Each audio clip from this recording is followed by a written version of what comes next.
मृत्यु सत्य है। एक राधे श्याम नामक युवक था। स्वभाव का बड़ा ही शांत एवं सुविचारों वाला व्यक्ति था। उसका छोटा सा परिवार था जिसमें उसके माता पिता, पत्नी एवं 2 बच्चे थे। सभी से वो बेहद प्यार करता था। इसके अलावा वो कृष्ण भक्त था और सभी पर दया भाव रखता था। जरूरतमंद की सेवा करता, किसी को दुख नहीं देता।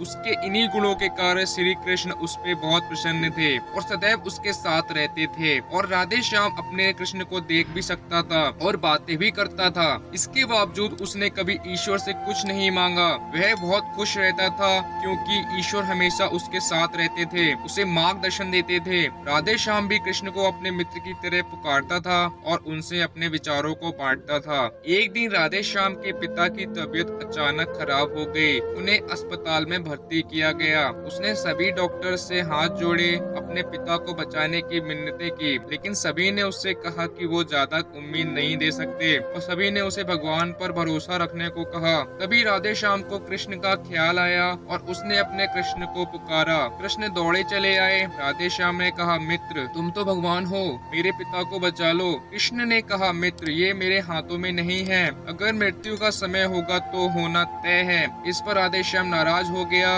और कृष्ण से लड़ने लगा। गुस्से में उन्हें कोसने लगा। भगवान ने भी उसे बहुत समझाया पर उसने एक ना सुनी। तब भगवान कृष्ण ने उससे कहा, मित्र मैं तुम्हारी मदद कर सकता हूँ, लेकिन इसके लिए तुम्हें एक कार्य करना होगा। राधे श्याम ने तुरंत पूछा, कैसा कार्य? कृष्ण ने कहा, तुम्हें किसी एक घर से मुट्ठी भर ज्वार लानी होगी और ध्यान रखना होगा कि उस परिवार में कभी किसी की मृत्यु न हुई हो। राधे श्याम झट से हाँ बोलकर तलाश में निकल गया। उसने कई दरवाजे खटखटाए। हर घर में ज्वार तो होती, लेकिन ऐसा कोई नहीं होता जिनके एक परिवार में किसी की मृत्यु न हुई हो। किसी का पिता, किसी का दादा, किसी का भाई, माँ, काकी या बहन। 2 दिन तक भटकने के बाद भी राधे श्याम को ऐसा एक भी घर नहीं मिला। तब उसे इस बात का एहसास हुआ कि मृत्यु एक अटल सत्य है। इसका सामना सभी को करना होता है, इससे कोई नहीं भाग सकता। और वो अपने व्यवहार के लिए कृष्ण से क्षमा मांगता है और निर्णय लेता है जब तक उसके पिता जीवित हैं उनकी सेवा करेगा।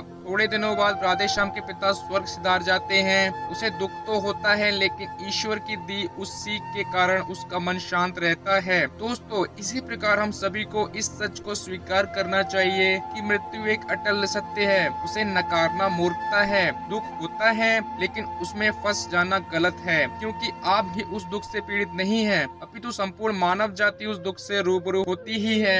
ऐसे सच को स्वीकार कर आगे बढ़ना ही जीवन है। कई बार हम अपने किसी खास के चले जाने से इतने बेबस हो जाते हैं कि सामने खड़ा जीवन और उससे जुड़े लोग हमें दिखाई ही नहीं पड़ते। ऐसे अंधकार से निकलना मुश्किल हो जाता है। जो मनुष्य मृत्यु के सत्य को स्वीकार कर लेता है उसका जीवन भार विहीन हो जाता है और उसे कभी कोई कष्ट तोड़ नहीं सकता। वो जीवन के हर क्षेत्र में आगे बढ़ जाता है। वीडियो अच्छी लगी हो तो वीडियो को लाइक करो और चैनल को सब्सक्राइब करो। दोस्तों, ऐसी वीडियो बनाने के लिए बहुत मेहनत लगती है।